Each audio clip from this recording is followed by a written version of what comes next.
ওই কাল তো রাখি, তাই আমি সকালে একটু বাপের বাড়ি যাব। আমার দাদাকে রাখি পরাবো আর আমাদের মেয়েকে দিয়ে ওর মামার ছেলের হাতে রাখি পরাবো। আর বাড়ির কাজ কে করবে? হ্যাঁ, কোনো প্রয়োজন নেই যাবার। কিন্তু আমি তাড়াতাড়ি ফিরে আসবো। আর কাল যেহেতু রাখি। একবার বলে দিলাম তো, তাহলে তর্ক করছো কেন? মুখের কথায় যদি না বুঝতে পারো তাহলে ঠিক আছে, আমার কাছে আরো ধরন আছে কথা বোঝানোর।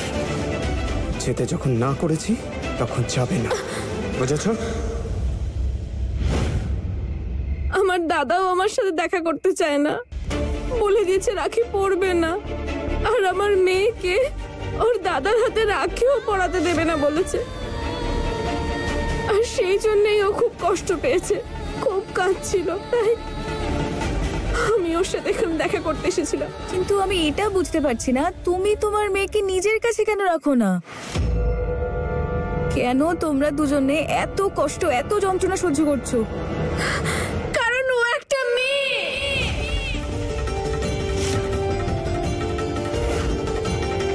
ছেলে নয়।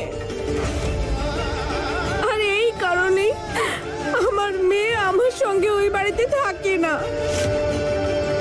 আমার নিজের মেয়ে আমার সঙ্গে থাকতে পারে না, ওকে এখানে রাখতে হয়। তুমি আমাকে বলো, এটা আমার ভুলটা কোথায় যে আমি একটা ছেলের বদলে একটা মেয়ে জন্ম দিয়েছি? এটাই কি আমার ভুল? যদি ভুল হয়েও থাকে তাহলে এত বড় শাস্তি? আমাকে আমার মেয়ের থেকে আলাদা করে দিয়েছে। 9 মাস ওকে আমি আমার গর্ভে ধারণ করেছি আমার মনের কাছে। আর এখন মনের থেকে তো দূর, আমার চোখের সামনেও থাকতে দেয় না মেয়েটাকে, দেখতেও পাই না।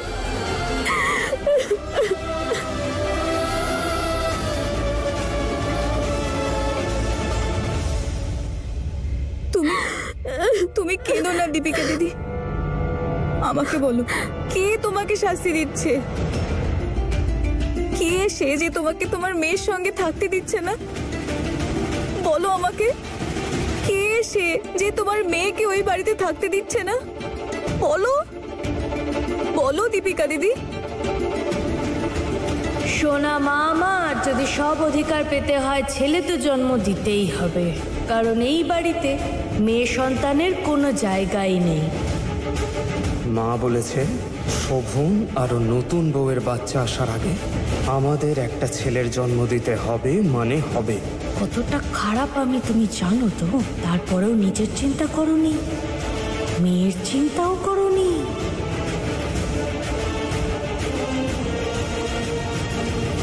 বলো, কে তোমাদের দুজনকে আলাদা করেছে? না না, ভুল, কেউ কিচ্ছু করেনি। অজয় বাবু কি ছেলে চায়? বলো দীপিকা দিদি, তুমি বাড়িতে এগুলো বলেছো? না, আমি মায়ের নাম কোনোভাবেই বলতে পারবো না। উনি যদি বুঝতে পারে যে আমি আর ফুলি এই ব্যাপারে কথা বলেছি, তাহলে সব শেষ করে দেবেন। ফুল, দেখো, তুমি আমাদের মধ্যে যা কথা হয়েছে তুমি কাউকে বলবে না, কিন্তু তোমায় কথা দিতে হবে আমায়। তুমি আমাদের কথাবার্তার ব্যাপারে কাউকে বলবে না। এই ব্যাপারটা অজয় আর আমি, আমাদের দুজনের ব্যাপার।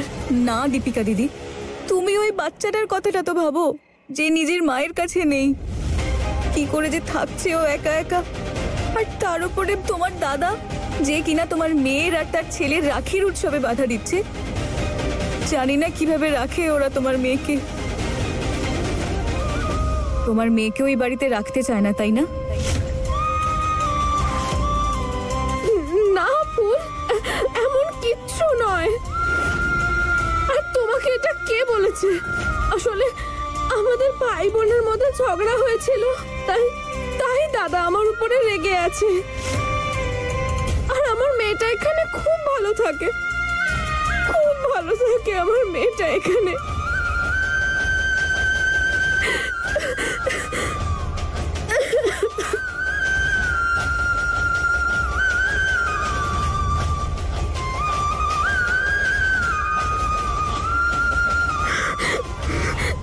না,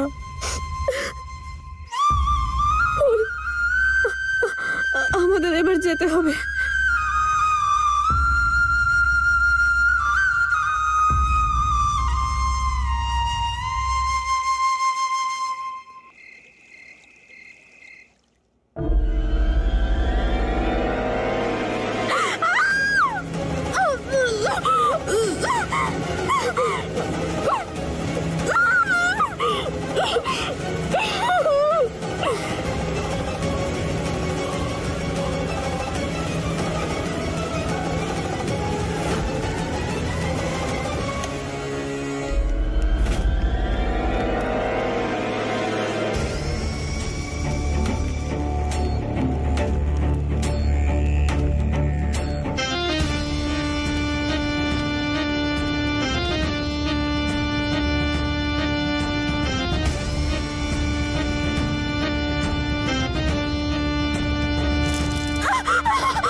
বলেছিলাম না তোকে,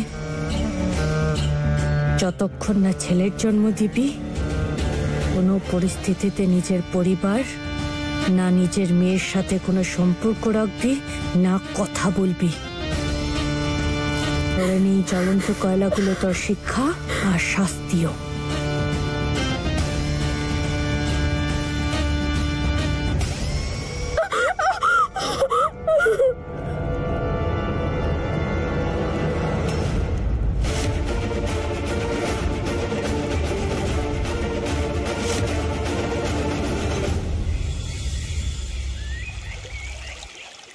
ফুল মা, পুজো শুরু করো।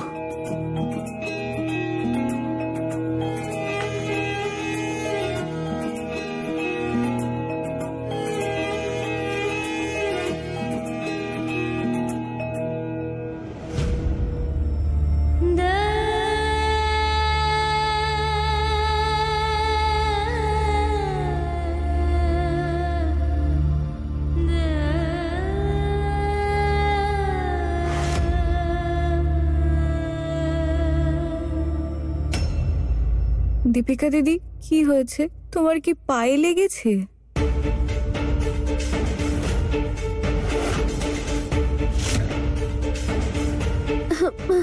না, আসলে কাল রাতে অন্ধকারে আমাদের ঘরের খাটের পায়ায় আমি ধাক্কা খেয়েছি।